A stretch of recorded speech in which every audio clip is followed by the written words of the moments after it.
The void trembled. Not in sound, space had none, but in the way every sensor across the Triarch Ascendancy's listening grid vibrated with disbelief. A signal had returned. A Terran signal. Centuries had passed since the silencing war, since the galaxy had collectively decided humanity was extinct, erased, forgotten. And yet here it was. Faint, almost ghostly, a resonance that carried across light years like a pulse of cosmic defiance. The Triarch fleets could not locate its origin. Every effort, every probe, every calculation returned impossible result. The signal phased, disappeared, reappeared. The grid operators, mere technicians, stared at their consoles in silence, trembling. Impossible, whispered one. Archon Valir did not whisper. He did not even breathe. The war chamber atop his flagship, the Judgment, hummed with the power of thousands of warships arrayed across 3 sectors. Yet his gaze was fixed on a single screen, the Terran signal flashing like a heartbeat. He slammed a hand against the console. Impossible! His voice carried like a whip through the chamber. Every archive says they are gone. Every treaty, every memorial confirms it. A subordinate, trembling, dared to speak. Archon, it could be a remnant drone, a decoy, a fragment of old transmissions. Valir's hand shot out, stopping him. No. The signature is alive. Organic. Intentional. And it is near. Far beyond the edge of known space, within the dim halo of a forgotten nebula, the obsidian crown hovered. It had waited. Hidden. Silent. Alive. On the bridge, Commander Rhea Voss surveyed her crew with an intensity that made the air itself taut. Her scarred left eye caught the dim red of the console lights like fire, her expression unreadable except to those trained to know. She was about to end an era. Status, she said. The young navigator, genetically enhanced with reflexes impossible for most humans, flicked her gaze between holographic star map. All fleets are blind to our cloaking. The grid sweeps confirm no detection, no interference. We are undetectable, Commander. Rhea nodded once. Her voice was calm, but every word dripped with authority. Then we begin exposure protocol. Signal sequence Theta 9. The galaxy will hear us. A murmur of unease rippled through the bridge. These humans had been bred, trained, and honed in exile for one purpose. Survival, yes, but also remembrance. Every crew member knew the galaxy's memory of humanity. Weak, emotional, extinct. None of that was true anymore. Commander, said the communications officer, the signal has been encoded. It carries a message, but it is not aggression. It is simply recognition, Rhea finished for him. A reminder that we were never gone. That our extinction was optional. That the galaxy's choices have consequences. Outside, the obsidian crown's hull rippled faintly, an effect born from technologies centuries ahead of the Ascendancy. Cloaking fields phased with precision, folding reality around the vessel. If the galaxy had ever imagined humans as fragile, it was about to unlearn the lesson. On 100 listening posts, across fleets that believed themselves invincible, alarms began to flare. Screens showed star patterns shifting impossibly, grids failing to map the obsidian crown's location. The Triarch fleets fired probes. Each probe disappeared without a trace, as though swallowed by space itself. Panic spread. Valir slammed his fist against the table again, red light catching in his eyes. Deploy the Ascendancy hunters. Every system, every quadrant. Find it. Kill it. Eradicate them. The signal pulsed. It carried not a sound, not a weapon, but the weight of history. Every human had died in exile. Every civilization that had thought itself superior had plotted the Terran extinction. And now, through this singular vessel, the galaxy was being reminded of the one truth it had forgotten. Humanity adapted. Humanity survived. Humanity learned. Rhea's fingers danced over the bridge interface. The crown hummed, a sound beneath perception, as if the ship itself anticipated its own declaration. Crew members felt it in their bones. The moment had come. The galaxy would see them. "Prepare the decloak," she said. One word, measured, deliberate. And in that instant, across light years of disbelief and fear, the first pulse of humanity's return began to ripple. In the Triarch war room, Valir's breath caught as the impossible became undeniable. The signal resolved into a form, a pattern, a shadow moving where no shadow should exist. "They're real," he said, voice barely audible. We failed to kill them."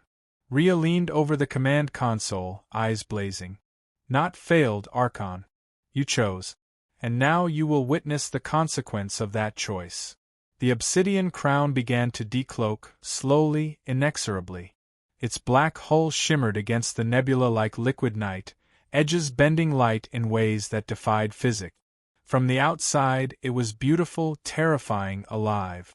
The galaxy had waited for centuries to see humanity. Now it would finally see the truth.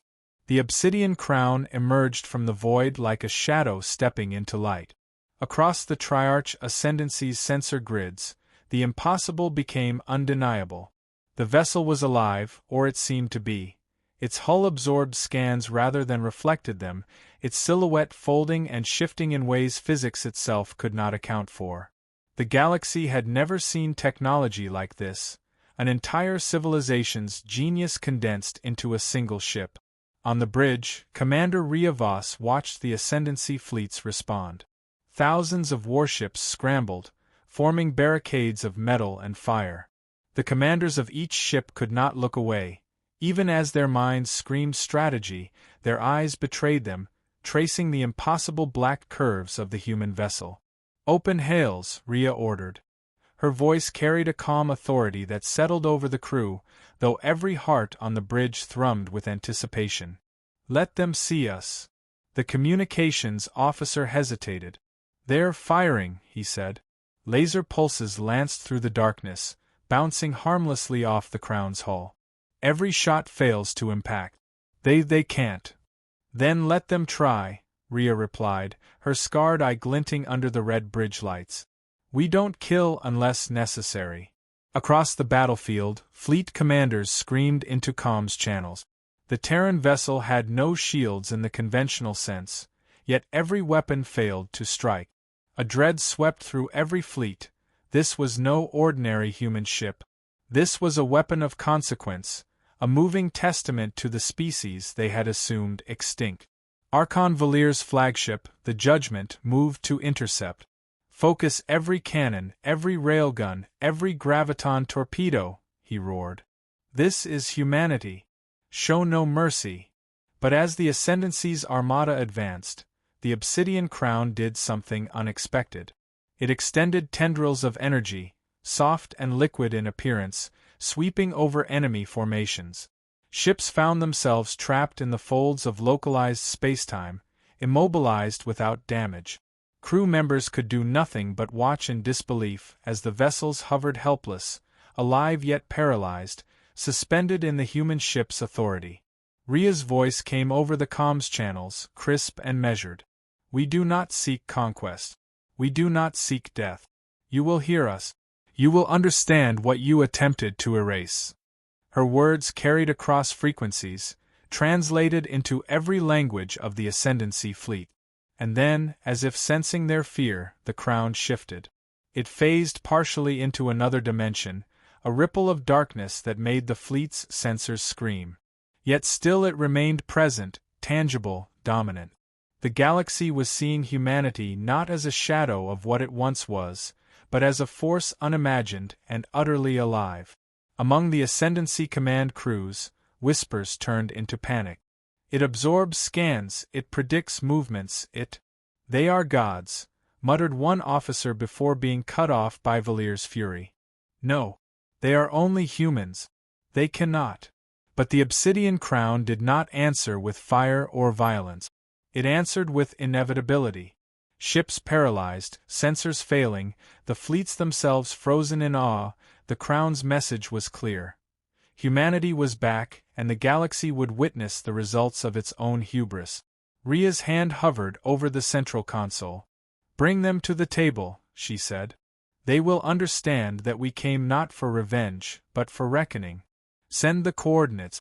Let Archon Valir see me. Her crew, seasoned and genetically honed, followed without hesitation. Each one had trained for this moment.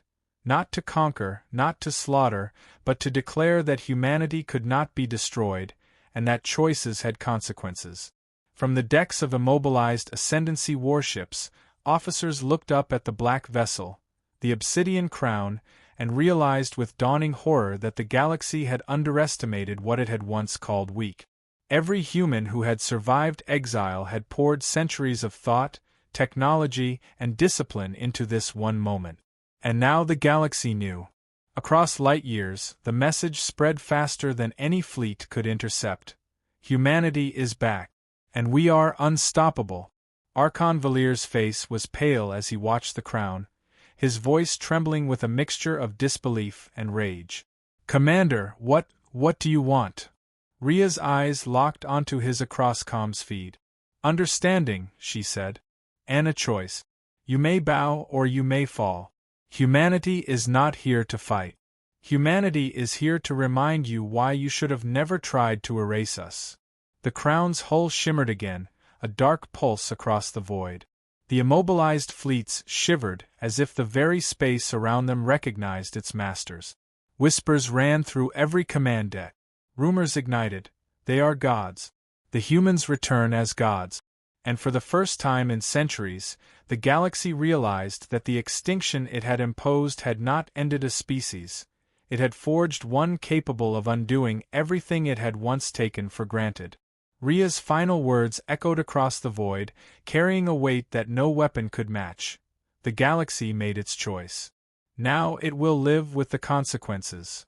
The galaxy had thought it had destroyed humanity. It had been wrong. As the Obsidian Crown hovered among immobilized Ascendancy fleets, Commander Rhea Voss allowed herself a moment to look beyond the sensors, beyond the fleet. Her mind traveled to the exile world where humanity had endured. A planet of harsh suns and jagged oceans, terraformed and rebuilt over centuries. Cities rose like black crowns of steel, each one a monument to survival. Education, art, science, every fragment of human culture preserved and enhanced. Every human had trained not only to live, but to endure and to rise. The flashbacks came unbidden. The silencing war, a century-old conflict that had begun as trade disputes, escalated by fear and arrogance. Humanity's fleets had been inferior in number, yes, but inventive beyond reckoning. When the Triarch Ascendancy struck, believing them weak, humanity fought with desperate brilliance. Then came the betrayal. The entire galaxy had turned. Allies abandoned them mid-battle. Systems that had promised refuge closed their gate. Humanity was declared extinct, scattered, erased. And yet, against all odds, it had survived. Rhea's fingers hovered over the crown's control array. Every crew member knew the history, and every one had felt the weight of centuries in the silence of exile. And now, centuries later, it all converged here. Across the immobilized fleets, confusion and fear rippled. Officers argued, shouted, but no command could pierce the crown's presence. Each human shipboard echo carried the message. They were not returning to conquer, but they would not be ignored. Archon Valir paced aboard the Judgment, his fury tempered by fear he could not acknowledge. He barked orders, but every attempt at sabotage, every plan to infiltrate the human vessel failed. The Ascendancy's finest intelligence operatives reported back, shaken. Every probe, every drone, every signal had been absorbed, neutralized, or rendered irrelevant. The humans were untouchable by any conventional means. They survived because we failed to understand them, one trembling officer whispered. They adapted. They evolved. And they've waited. They waited, Valir repeated, voice low, more to himself than to anyone else. And now they decide. Rhea activated the Crown's communications array. Across every fleet, across every sector, her voice rang out, not angry, not vengeful, but resolute, commanding attention like a heartbeat. You, who attempted to erase us, must remember, she said. You did not succeed. You cannot succeed. We survived your war, your treachery, your lies. You made your choice. Now you will face its consequences. The galaxy's leaders trembled. Not because of firepower, they had underestimated humanity's ingenuity, but because they realized the scope of what they had done. Humanity had not returned for destruction, but for recognition, for judgment. The crown was not a warship, it was a declaration. Rumors spread faster than comms could contain them. Across sectors, fleets whispered of the black vessel, that it bent light, that it nullified weapons, that it seemed aware of thought itself. Across worlds, civilians speculated, the humans return, and they bring judgment. Rhea did not pause. She transmitted coordinates. The Ascendancy Command Fleet, where Archon Valir awaited. It was not a trap. It was a demand for dialogue, for confrontation. The galaxy would see humanity fully, in form and function, in power and intellect. The crown's hull pulsed with dark energy, a subtle ripple across space that immobilized even distant drones. The Ascendancy fleets remained frozen in place, unable to strike, unable to flee. Every commander understood, with an icy certainty, the humans were more than ships, more than crew, they were a civilization condensed into a single, unstoppable presence. Valir stared at the screen, his face pale. Why do they not strike? Because, a strategist whispered, they do not need to. You already see what they are capable of. And you fear it. Rhea's eyes glinted over the bridge. We do not kill unless necessary. We offer one last chance for understanding, one last opportunity for the galaxy to confront its own choices. That is all. Across the immobilized fleets, comms channels lit with panicked debate. Some demanded surrender, others called for attack, but nothing could reach the humans. The crown existed beyond fear, beyond calculation. It was inevitability. And the galaxy, for the first time in centuries, felt the weight of its own failure. Rhea leaned back, her scar catching the dim red light of the bridge. We were supposed to be gone, she said softly. But we endured. We waited. And now, the galaxy will know that humanity is not something to be erased, not something to be underestimated, and not something to fear lightly. The message was clear. The galaxy had chosen, centuries ago, to extinguish humanity. And now, humanity had chosen to reveal itself, not as victims, not as aggressors, but as the reckoning the galaxy had long avoided. The crown pulsed again. Outside, stars seemed to bend, fleets frozen in awe, and every living being within range felt the unspoken truth. You cannot erase what survives, and what survives will remember. And in that frozen moment, Archon Valir realized, this was not a war he could win. Humanity had returned, and the galaxy would pay attention. The obsidian crown hung in the void like a dark sentinel. Archon Valir's flagship, the Judgment, had been immobilized alongside the rest of the Ascendancy fleets, yet he refused to surrender.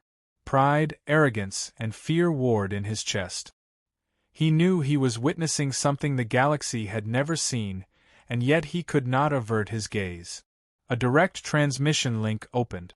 Valir's face appeared across the crown's command viewport, framed by panic, fury, and disbelief. Commander Voss, he spat, his voice shaking despite the armor of authority. What is this? What have you become? Rhea's scarred gaze met his. We became what you tried to destroy. We survived. We endured. We adapted. And now, Archon, you see the consequence of your choice. You speak of consequence, Valir snapped, as if humanity were blameless. We did what was necessary. The galaxy, we acted in self-preservation. Rhea leaned forward, her tone calm but sharpened with centuries of restrained fury. You call it self-preservation. You called it extinction for us. You made a choice, Archon Valir.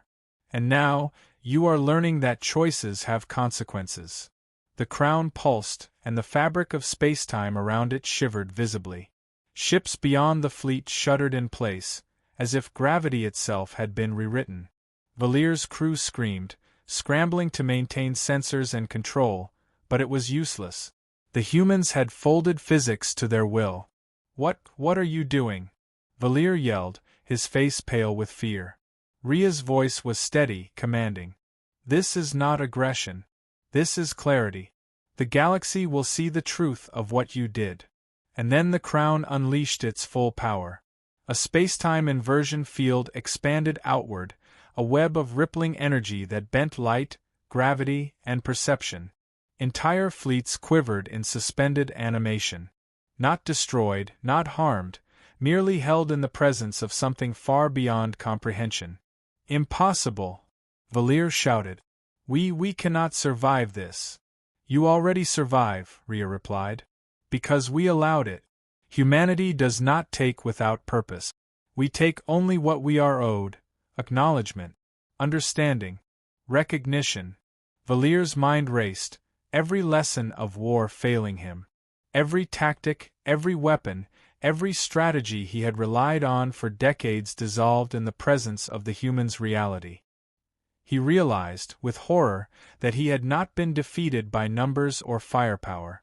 He had been outlasted, outthought, and out-evolved. Ria continued. "You believe we came for revenge, Archon. That we came to destroy. You are wrong. We came to show you what happens when a civilization you attempt to erase survives against all odds. That is all. The rest is choice. Yours." Silence fell. Not the absence of sound, but the suffocating awareness that the galaxy itself was waiting. The Ascendancy fleets remained immobilized, the crown radiating authority instead of violence. Valier's anger faltered, replaced by a creeping realization. Humanity's return was not annihilation. It was judgment. He slumped into his command chair, pale and trembling. We feared gods," he whispered. "But you are human." "Yes," Ria said. "And you were fools to think that made you safe." The crown's field rippled again, subtle but undeniable. The fleets felt it in their hulls, in their weapons, in their sensors. The humans had rewritten reality itself around them. Entire systems were now aware that humanity's intellect, ingenuity, and perseverance could not be matched or destroyed. Valier looked into the camera, his voice a cracked whisper. What will you do?" Ria's eyes gleamed with quiet authority. "We will not destroy. We will not conquer. But we will be seen. And you will understand. The galaxy will remember what you tried to erase.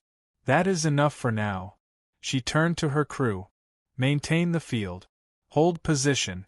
Let them understand." The obsidian crown pulsed like a heartbeat through the immobilized fleet. Valier's face, pale and broken, reflected the truth he could not escape. The galaxy had underestimated humanity. It had tried to erase them. And now, humanity was not just back. It was the reckoning. The Archon, the symbol of the Ascendancy's arrogance, had broken. And the galaxy would never forget the moment the humans chose to be more than survivors.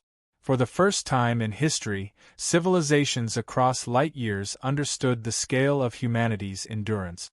Not as conquerors, not as gods, but as an inevitability. The crown hovered, dark, calm, invincible, and the galaxy shuddered beneath the weight of its return. The galaxy held its breath. Entire sectors, immobilized fleets, and trembling worlds watched the obsidian crown pulse like a dark heartbeat in the void. Commander Ria Voss stood at the bridge, calm, poised, and terrifyingly certain. Centuries of survival, centuries of exile, all led to this moment. The galaxy would face the consequences of its choices. Archon Valier's face flickered across the communications feed, ghostly in the red light of the Crown's command viewport. His arrogance had been stripped away, leaving only fear and exhaustion. What do you want, human?" he asked, voice quivering. Ria's eyes locked onto him. "Choice. Nothing more, nothing less." The Crown transmitted across all networks, to every fleet, every system, every surviving world in the Ascendancy. Humanity's message was clear, unwavering. The galaxy chose to erase us. Now we choose to be seen. We will not destroy. We will not conquer. But we will no longer be ignored. Unite or face collapse. The choice is yours. The immobilized fleets stirred with confusion and deliberation. Some argued surrender, some demanded combat, but for the first time in centuries, the galaxy felt the weight of true accountability. Humanity did not demand obedience. Humanity demanded recognition, and for some, that was more terrifying than war itself. Across the Ascendancy, a coalition of former rebel systems reached out. They had felt the power of the Crown, and they understood that their survival depended not on conflict, but on unity. They sent emissaries, pledging allegiance, offering cooperation. The galaxy's old arrogance cracked, replaced by a fragile but growing understanding. Humans had returned not to conquer, but to guide. Valir slumped in his command chair aboard the Judgment, the weight of his failures pressing down on him. "And if we refuse?" he whispered, almost to himself. Rhea's voice cut across the void, calm and absolute. "Then you will witness what you created. You will see the difference between extinction and survival. And you will understand that the choice to destroy humanity was fatal." The Crown pulsed again, not as a weapon, but as a heartbeat that rippled across the galaxy, bending sensors, bending fleets, bending perception itself. Humanity's presence was a lesson etched into every mind, a force of inevitability that could not be ignored. Slowly, systems began to respond. Cooperation replaced hesitation. Valir's remaining fleets lowered their weapons. Rebel coalitions formed under humanity's banner, uniting planets that had once waged petty wars among themselves. The galaxy was learning to listen, to heed the consequence of centuries-old hubris. Rhea addressed the galaxy one final time. Her voice, calm, commanding, filled every corner of known space. "We were your extinction. We were the choice you made. And now we will be your future. Learn from this. Grow. Survive." Humanity did not return for vengeance. Humanity returned to remind you that survival is not given, it is earned, preserved, and respected. As the words faded, the obsidian crown hovered, dark, resolute, its presence both a warning and a promise. The galaxy, humbled and awed, realized something fundamental. The humans it had tried to erase were more than a species. They were a force, a testament to endurance, and a reminder that choices made in arrogance echo across centuries. And for the first time, the galaxy understood the truth it had never anticipated. The humans were not just survivors. They were inevitable. The fleets disengaged, the worlds quieted, and the galaxy began to breathe again. But the memory of the humans' return, of the obsidian crown and its unshakable authority, would haunt and guide every civilization for centuries to come. Rhea turned to her crew, her voice soft but resolute. "We are back. The galaxy knows. That is enough, for now." And in the darkness between the stars, humanity claimed its place, not through fire or destruction, but through the certainty of survival, the brilliance of strategy, and the quiet power of inevitability. The galaxy would never make the mistake of underestimating humanity again.